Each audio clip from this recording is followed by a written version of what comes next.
Le circuit numéro 10, 5 km, explore Tours de nuit. Nous commençons au quartier Paul Bert, sur la rive droite de la Loire, au niveau de la passerelle ou pont de fil ou pont Saint-Symphorien. Ce circuit relie les sites et monuments urbains mis en valeur par un éclairage adapté. La ville de Tours mène une politique volontariste en se dotant d'un vrai plan lumière. En 1998, Tours a été lauréate d'un 3e prix au concours national Lumière dans la ville. Le pont de fil a été construit en 1847. Il était destiné à relier Tours à la commune de Saint-Symphorien, rive droite de la Loire, qui a été rattachée à Tours en 1964.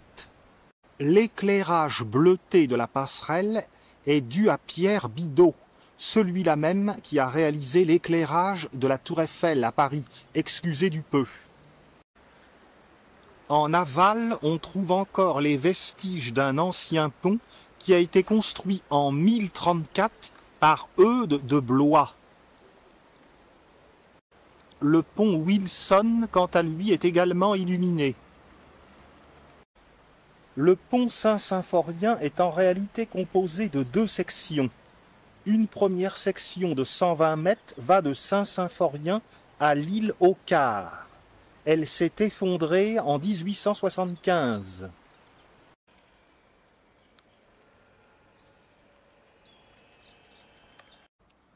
Sur l'île aux Quarts se trouve l'usine des eaux de Tours. Poursuivons par la section sud. La section sud relie l'île aux Quarts à la rive gauche ou rive sud de la Loire. Et cette passerelle a une longueur double, 240 mètres.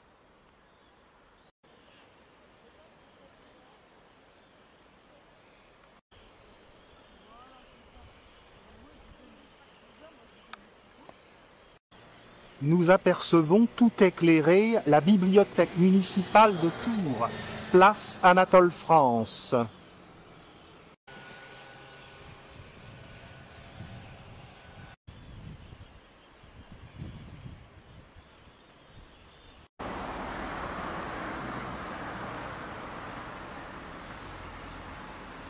Rue Lavoisier. Nous nous trouvons face au château royal. Le logis de Mars est flanqué de 2 tours, la tour de Guise notamment au premier plan. Si la tour de Guise date du XIIIe siècle, le corps de logis a été bâti au XIXe. La rue Lavoisier nous entraîne vers la cathédrale Saint-Gatien. On laisse sur notre droite la rue Colbert, très commerçante et bourrée de restaurants. Nous voici au pied de l'imposante cathédrale. L'éclairage de la cathédrale a été réalisé en 1996 par Pierre Bidault. Superbe cathédrale, avec ses tours gothiques du XIIIe siècle, décorées de statues au XVe siècle, et surmontée par 2 lanternons Renaissance. Stendhal la détestait, Viollet-le-Duc l'admirait.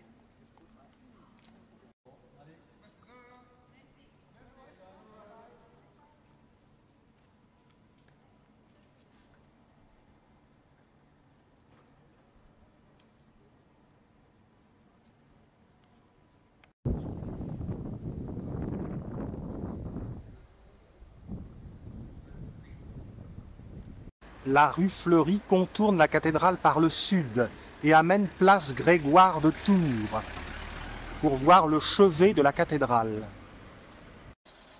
Toute la délicatesse du gothique du XIIIe siècle transparaît dans ces contreforts.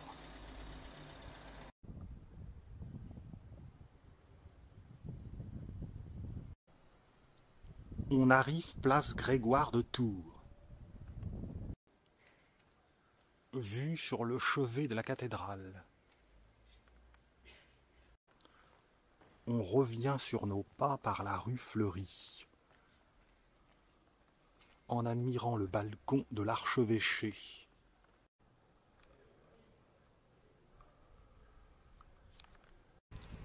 La rue Lavoisier nous emmène en très peu de temps à la place François-Sicard, où se trouve le square du même nom.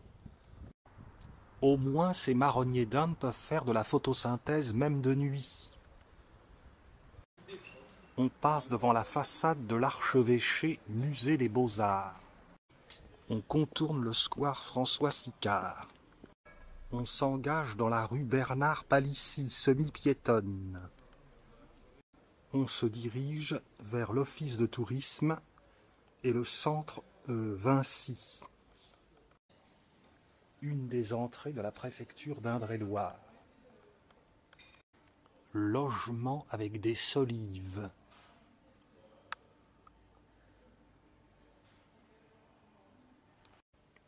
Nous arrivons vers la place du Général Leclerc. Voici l'imposante architecture du Centre de Congrès International Vinci, qui est due à l'architecte Jean Nouvel.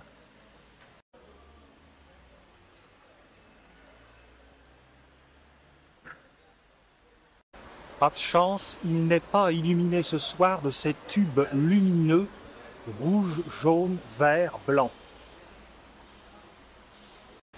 Place Jean Jaurès se trouve la gare SNCF de Victor-Laloux.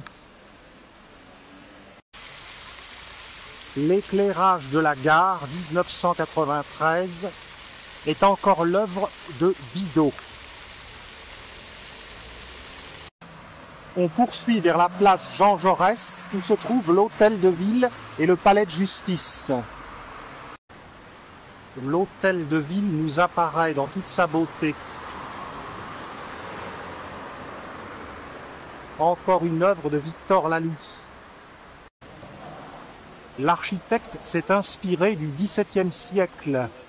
Il y a à chaque extrémité des pavillons qui sont reliés par un corps de logis central.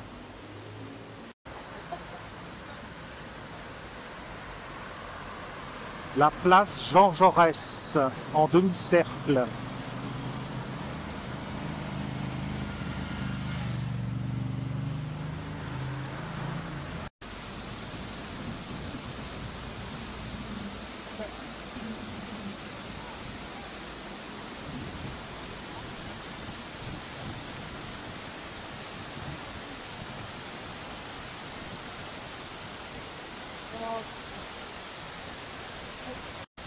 L'illumination de Pierre Bidault encore date de 1989.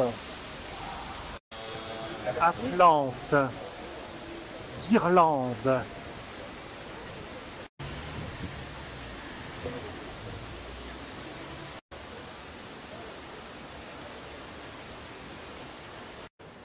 À droite, la rue nationale va nous reconduire jusqu'au pont Wilson.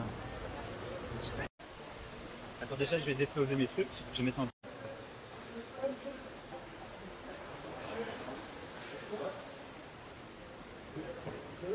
Mais vous voulez qu'ils sont ça? Quoi? Ouais.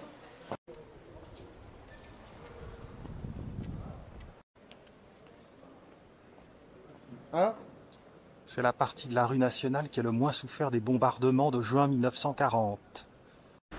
À 22h30, une partie de l'éclairage s'éteint. L'architecture indique que nous sommes maintenant dans des quartiers dévastés. L'église Saint-Julien est dans la pénombre. L'entrée du musée du Compagnonnage, très beau musée. Place Anatole France, la bibliothèque municipale. Nous sommes à l'entrée sud du pont Wilson. Nous poursuivons en rive sud par la rue des Tanneurs. Cette rue des Tanneurs longe la Loire. Statue de François Rabelais, en bord de Loire.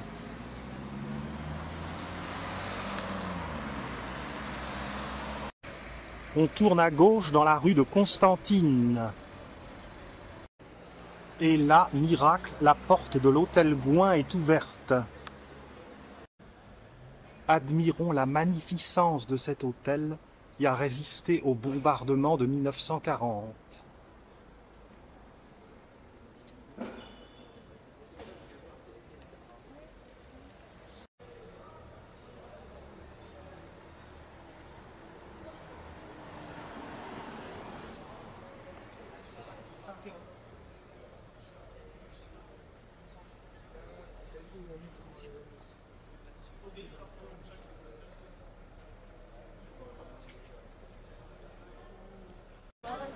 La rue du Commerce nous emmène place Plumereau.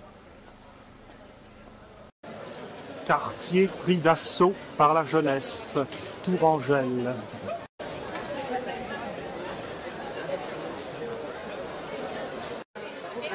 La place Plumereau subit une invasion le samedi soir. Elle est bordée de maisons des 15e et 16e siècles.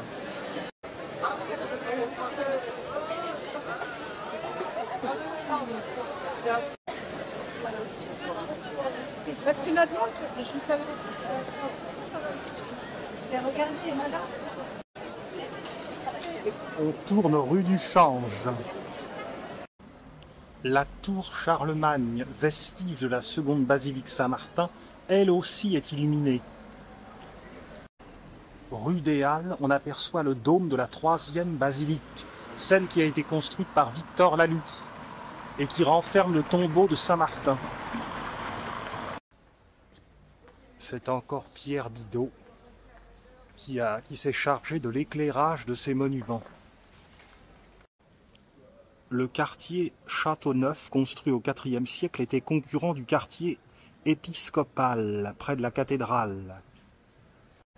Ces deux quartiers se sont réunis au XIVe siècle pour former la ville de Tours.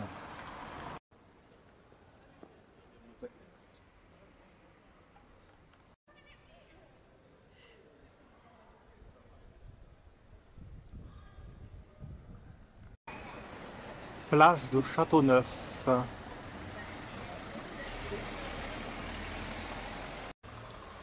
La rue des Halles nous ramène à la rue nationale.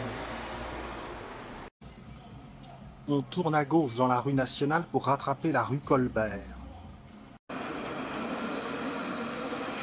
Rue nationale, le tramway.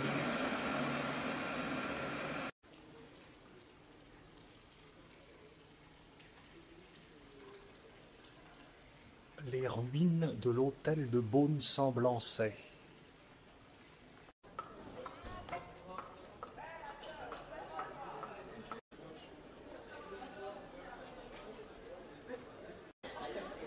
La maison de la Pucelle armée, où Jeanne d'Arc se fit revêtir de son armure avant d'aller combattre à Orléans.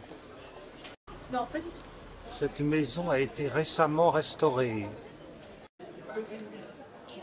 Rue Colbert, qui nous ramène vers la rue Lavoisier.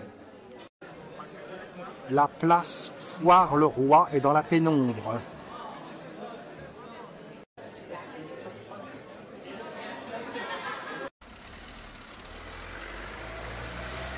De retour rue Lavoisier. Mal éclairé, il ne nous reste plus qu'à traverser le pont de Fil pour rejoindre notre point de départ, fin de ce circuit.